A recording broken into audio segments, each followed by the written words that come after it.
There's a graffiti chisel tip marker that graffiti writers and taggers have used for decades, and it's filled with an extremely tough and toxic paint formula that has a xylene base. It's a high quality marker made in Japan called the UniPX30. And although this marker is immaculate in all the colors it comes in, it's easily loved by the graffiti community most in the gold and the silver. Now this is because of a combination of factors, but one being the tough paint formula I mentioned earlier. Similar to another tough paint formula in the graffiti market, the Montana Liquid Gold here, the UniPX30 xylene based paint formula applies effortlessly to dirty, grimy surfaces, and that incidentally makes both of these paint formulae ideal for graffiti taggers. The Montana Liquid Gold here and the UniPX30 paint formulae are actually so toxic that they can't be used in regular graffiti mobs because they'll eventually eat through the plastic and obliterate the nibs. Being that these are some of the toughest gold graffiti paint formulae on the market, and being that they're so similar, today we're going to be putting them head to head in a full tagging test on light and dark surfaces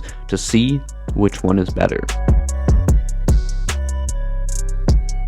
We'll be tagging on some dark glass, some rough surfaces, a smoother surface, all before putting these two paints side by side so it can't be disputed. Which of the toughest gold paints in graffiti is the best? We'll even compare them visually to a well-known standard graffiti paint formula, the Grog full metal paint in gold, to highlight the differences, and we'll be doing a chemical buff test to see which one takes more effort to remove.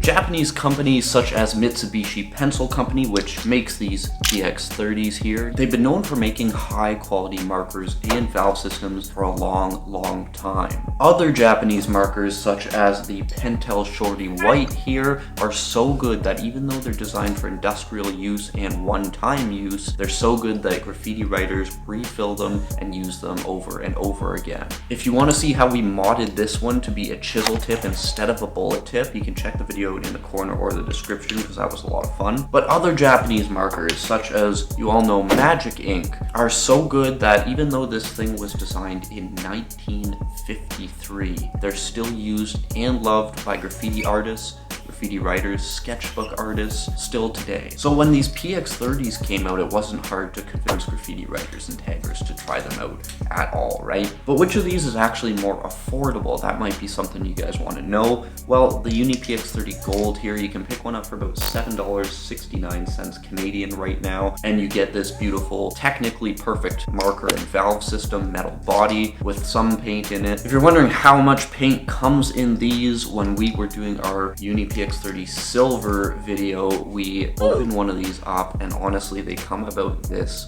full. Don't believe me, you can check it out, but these things don't come very full at all, and they don't offer any refills.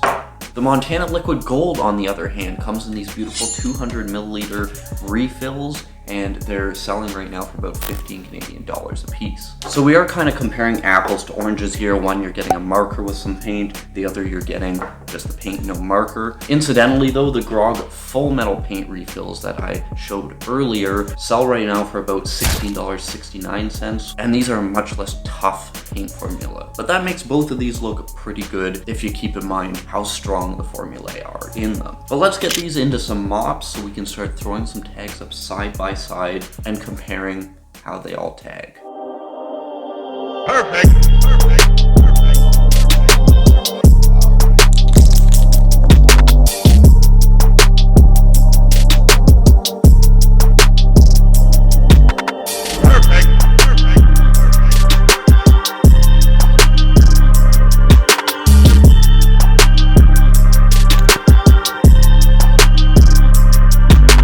We're actually going to do the first tags with all three of these side by side, just to get initially a feel for what the first things I can notice here that you might not be able to tell by viewing rather than actually being here, and then we'll go from there. So we'll start off with, whoa, this is so drippy.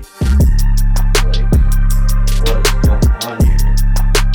Now, for those of you who are not familiar with the Montana liquid silver, very drippy, as you can tell, but also the smell is atrocious.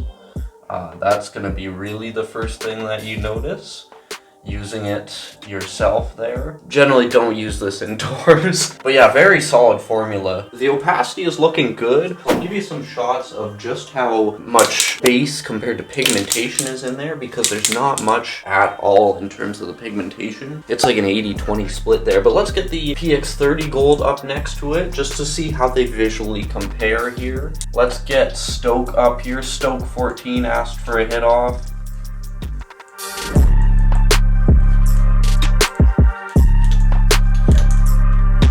The PX30 gold here, you can definitely tell it's a bit of a deeper, richer gold. This looks plenty rich, but as soon as I put this next to it, it makes this look a little bit pastel.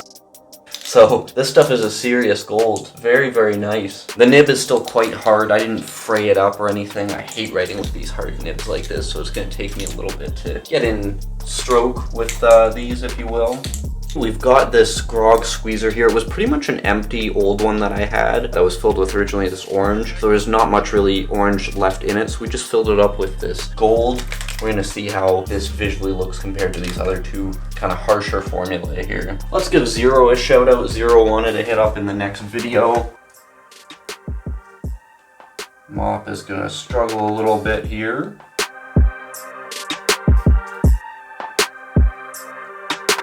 Perfect.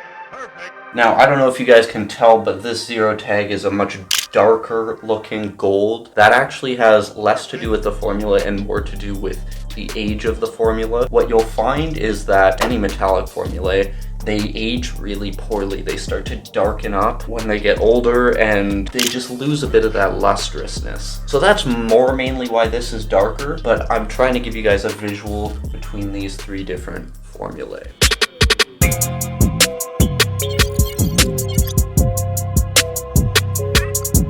There's a few differences that you're gonna notice when you're using especially the Montana liquid gold here. It's thinner by a mile than anything else I've used almost, to be perfectly honest. I do want to add, I'm not exactly sure how well the pigment was mixed in here when I filled this up. I shook it lots, it's just, it doesn't seem like the pigment was all that well mixed. So I don't know what's going on there right now, to be honest. Obviously by nature, the PX30 gold is gonna be very thin as well. It has to pass through a chisel tip nib. The PX30 gold is a much more consistent formula. You know, you can see kind of the metallic flakage in the Montana liquid gold, whereas you don't get that. It's a very, very nice, consistent gold with the PX30 gold. Contrasting both of these to the middle of the road standard Grog full metal paint version of a gold paint formula. The Grog's got that nice sweet alcohol smell to it. These other two, the smell is terrible and you really don't want to inhale all that much. I will say this, if you're used to writing with a full metal paint formula from Grog or something similar, writing with a Montana liquid gold in a mop is a complete different feel. After doing some tags with the liquid gold by Montana, like the Ada tag, and then doing some with the Grog full metal paint, it feels like you have to really squeeze the Grog for anything to come out. Part of that, this mop is a little bit old, but most of it is just that it's such a thick paint formula compared to something like this. Like, you can see this stuff sloshing around in the mop. It's just liquid. Like, it's not, for me personally, too drippy on a super smooth surface. I'm actually calling it. I think it's too drippy. I found that with liquid silver too. This stuff just be like that. Now, I do want to give a shout out to everyone who asked me for a hit off in a video like this one. I don't get through all of them in one video each time, obviously, but your name remains on the hit off list for another video. If you're interested in having your name permanently on our hit off list, you can join our Patreon crew. It's linked in the corner or the description. You get extra exclusive content over there and your name permanently on the hit off list. It's $3 a month and it's a great way to support the channel if that's something you're interested in. Furthermore, if the channel memberships have launched yet, you get tons of extra perks there as well.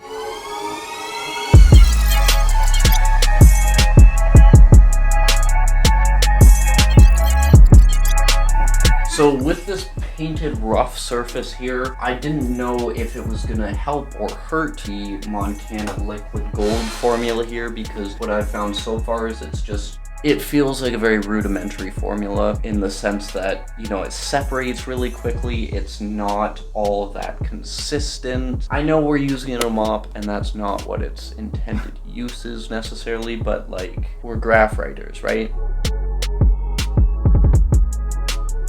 Immediately with the Stoke 14 tag, the Star 1 tag, shout out to you guys. The PX30 formula was shining even more on the rougher surface. It really highlights the consistency of the formula, especially after drying. Jeez, the rough surface really brings out the consistency of the formula with this. The PX30 looks great. I would have liked to write with the PX30 a little bit more on the surface to rough the nib up. One thing I like about the PX30s is you can kind of write with the nib compressed and it just somehow gives you that perfect flow. But as soon as we put it side by side with the 5-herb tag, the Kona tag, you can even see in the formula here, especially with the Kona tag, just some of the inconsistencies there. The crinkling, I don't know, especially on the drips, the crinkling on the drips. I don't know what to say about it other than it's like it almost seems like there should be more of a binder in there. I'm not a formulation expert by any means, but to me that's what it feels like. And like, the formula separates so fast, even between tags. When I set it down and I started tagging with the Grog one, by the time I pick up the Montana liquid gold again, in the mop you can see it's separated, which is kind of crazy, like in that short amount of time. With the Grog tags here, solid enough, you can tell it's definitely not the same grade or strength, and the mop was having a little bit of trouble. Even that being said though, even the opaque parts of the lines are kind of dull. Again, I think that's because the full metal paint I have in the Grog is a little bit older. The shelf life is not really meant for super long periods of time with metallic formulae. But it is deeper and richer, and it makes the Montana liquid gold look a little bit more, it looks brighter, but it also looks a little bit more coppery, less of a pure gold. I do have to say, I think the purest gold of them all is this PX30. And really, the dark glass tags are where you can see this really, really well. We started off with the first tag being Montana liquid gold tag.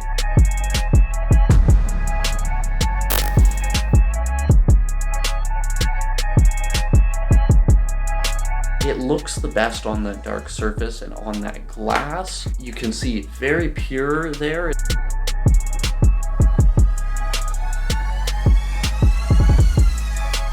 Right under that, the coffin tag, that PX30 gold is so rich, so true. As soon as it went down right next to the Montana liquid gold, it just shrugged off the Montana liquid gold, and it's like, yeah, you may be this kind of pastel-y looking gold, but we're perfect, you know? So, and that's really what it looks like. It's a perfect gold, a real, true, rich gold formula. Writing on that glass surface was really nice with the PX30s as well. The nib's starting to loosen up. And the flow you get through the PX30s is just right. It's exactly what you want it to be.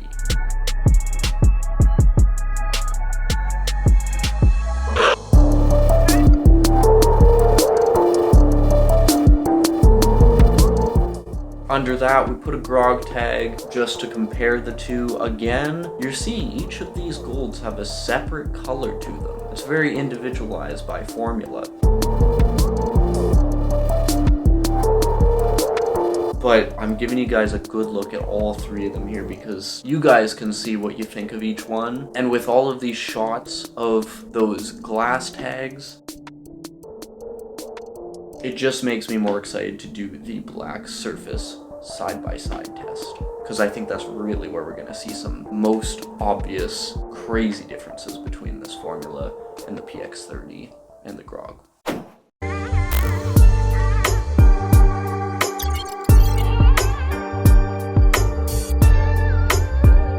So I was actually going to forego this part after seeing how clearly you could see the differences between the formulae for those glass tags, but this actually shows us something kind of incredible. First of all, I do want to say the PX30 layer is a lot thinner, obviously, because it's coming through a chisel tip rather than a mop, so there's that. I think it's so funny, though, that the Montana makes the Grog look dull, and then the PX30 in the middle makes the Montana look dull. It's just crazy, the trueness of the PX30 there. I think it is important to note as well that the PX30, I think, is the most reflective of these three. The reflection you're getting with the Grog there, it's important to note that that reflectiveness is due to it being a gloss paint, so it's because of the gloss rather than the pigmentation actually being reflective in that case. But now, these paints are made for serious permanence with poor application conditions. Let's see which is the toughest with a chemical buff test. So we're just using a standard buffing chemical here. You know, buffers use all kinds of stuff, but really most of it is kind of the same. Make no mistake, these are paints. They are going to come off. What we're really trying to see here is which one takes more effort to get off. I'll tell you which one, is requiring more work, if any. Clearly the PX30 is not holding up. I forgot to tell you, these tags were done yesterday. They've had a full 24 hours to set into this wood surface. We've had a lot of stuff do really well staining on this surface. It's not like it's impossible, but again, these are paints. Paints generally are not what you want to be using if you're looking for something to withstand a buff. Them being permanent and weatherproof, that's a different story, but withstanding a buff is something totally different. I do have to say though, off the bat, the Montana Liquid Gold is hanging on there a lot better. So the remnants of these tags are being disputed with a bit of elbow grease, but I mean, you guys saw it, the PX30, it just came off. Let's just see if we can clean it up a little bit better here. For those of you who are gonna say, oh, you should have left it longer, you would have had so much trouble with this day tag, shout out to Dare. If you left it for a week instead, I have something to tell you about that. After seeing the buff test between the PX30 Gold and the Montana Liquid Silver, I think I have to conclude the toughest gold paint formula in graffiti is the Montana Liquid Silver. That being said, I do want to emphasize there's always something that's going to remove a paint. When I had to buff the Montana Liquid Silver tags that we had done in our video where we did the Liquid Silver test, those tags have been sitting for about 2 weeks, and I will tell you what happens is this stuff kind of gets sticky when it's coming off. It starts to flake as well, but at the end of the day, it all comes off. That's the nature of paint. Inks are a different story. But there's a difference between buff proofness and weatherproofness, and honestly, weatherproofness is a lot more important in my opinion. And I realize when I say the toughest ink or paint, this and that, there's all kinds of triggered fanboys and girls writing about their favorite etch bath formulas and whatnot in the comments. That's great, you do you. But I don't think being the toughest is necessarily the best. I do think our surface tests, including this one, really makes it clear that the formula for the PX30 is just a step above in terms of formulation at least, and it really shows. I do have to say on really flat surfaces, the Montana Liquid Gold, you get that nice consistent look as well, but these PX30s are just figuratively gold as well, and they're definitely worth picking up if you're trying to decide what formula you want to use. This would be the one I would pick up more, but both are solid formulae, of course. I did mention we modded a Pentel Shorty White earlier so that it has a chisel tip on there instead of a bullet tip. I still use this marker a little bit, and in the video on screen I show exactly how you can refill these, even though they're not really meant to be refilled. It turns a one-time use marker into a marker you can use forever. As always, thank you to the patrons in the Patreon crew helping to keep this channel alive. You guys really are the best. And thank you to all of you for the support. Thank you guys for viewing, being here, being part of the community. Peace.